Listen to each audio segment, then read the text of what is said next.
Yesu ashimwe bene data, amahoro y'umwami Yesu n'urukundo rw'Imana nibane namwe mwese aho muherereye. Nongeye kubasuhuza, amahoro y'umwami Yesu abe muri mwebwe. Nongeye kugaruka kugira ngo tuganire ijambo ry'Imana. Reka dutangire dusenga Imana. Turagushimiye mwami Yesu, tugushimiye ubuntu n'imbabazi udahwema kutugirira. Wabanye natwe uraturinda mu gihe cyose gitambutse, turacyariho dushima izina ryawe. Ngaho nubane natwe kandi udufashe kubw'ijambo ryawe rigiye gutambukira hagati y'imitima yacu ndetse amatwi yacu akaryumva. Uduhe kurizirikana no kurikomeza, ni mu izina rya Yesu, amen. Tugiye kuganira ijambo ry'Imana, tugiye gusanga mu butumwa bwiza bwa Yesu Kristo uko bwanditswe na Luka, igice cyawo cya 18, murongo turahera ku wa mbere. Turaba turi ku ntego ivuga ngo gusenga udacogoye. Ijambo riravuze ngo abacira umugani wo kubigisha ko bakwiriye gusenga iteka ntibarambirwe. Arababwira ati, hariho umucamanza mu mudugudu umwe utubahaga Imana ntiyite no ku bantu.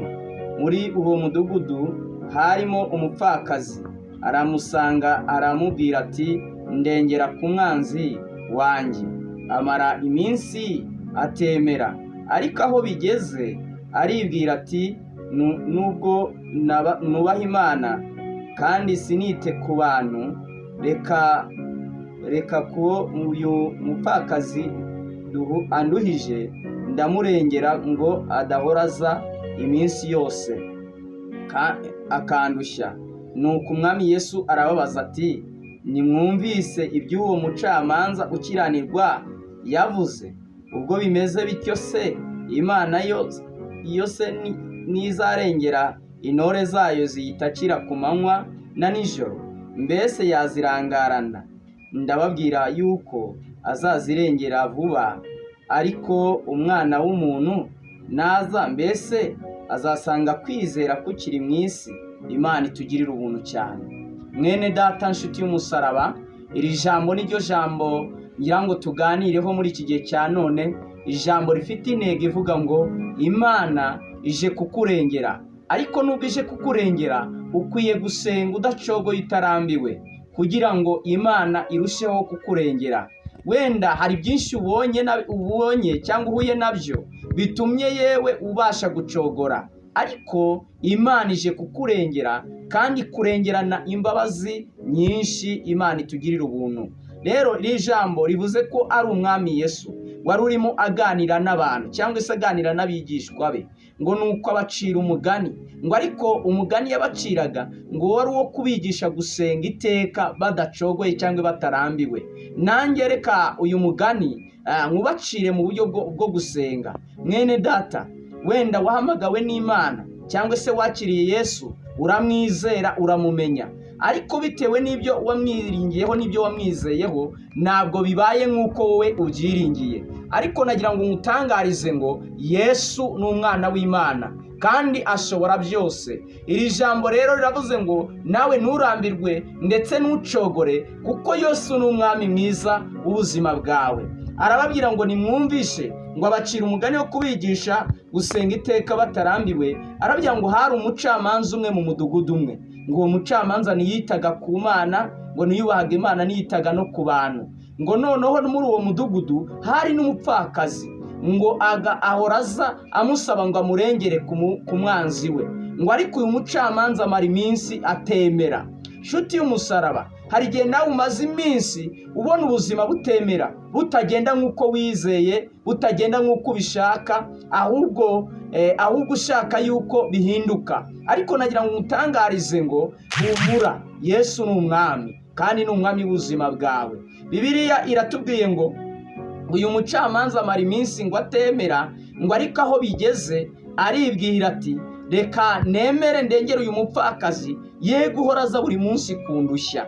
Nyamara wibuke ko atubahaga Imana kandi niyitaga no ku bantu. Nawe iminsi yari gitakwitaho imibereho hari gitakwitaho, ariko nagira ngo utangarize ngo hari Yesu kwitayeho, kandi akwitayeho kugira ngo akurengere, kugira ngo agukize, agutabare, agukure mu kaga urimo, agukure mu makuba urimo. Wowe icyo nkubwiye ngo hagarara ku ntego bita gusenga, kandi usengane umwete. Ntusenge ucogora, ntusenge urambirwa, ntusenge wiheba, ahubwo usenge wizera, usenge ukomeye, uzi neza yuko azakora ibikomeye mu buzima bwawe. Imana itugirira ubuntu cyane.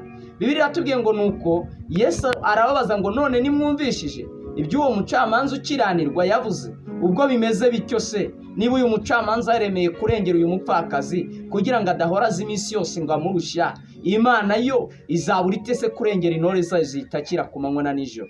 Ngo mbese yazirangarana? Rero ngo hoya, ahubwo azazirengera rwose vuba. Imana itugirire neza. Mukundwa mwene data, nagira ngo mbwire ngo nubwo uhuye n'ibibazo bikomeye cyangwa se ibyo wizeye utigeze ubisingira ngo ubigereho ubibone, nagira ngo umutangarize ngo Yesu wafite gahunda yo kugusingiriza ibyo utigeze usingira. Humura, uzuri humure, kandi wumve ukomeye, wumve ufite amahoro adasanzwe. Amahoro Yesu atanga ngo nagira akagero kandi narondoreka, ngo ayahumuriza abayafite, ngo nutayata ntabwo azagukurwaho.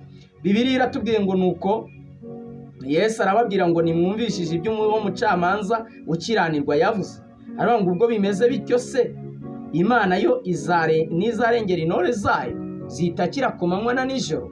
Aravuga ngo azazirengera ndetse vuba. Nagira ngo mbwire ngo Imana irabizi ko utaka, inzira uhagazemo, ubuzima urimo, akaga uhuye nako, ibikurenganya, amakuba uhuye nayo, Yesu yose arayazi kandi yiteguriye kukurengera ndetse no kugutabara. Izina ry'Imana yacu ririhabwa icyubahiro cyane.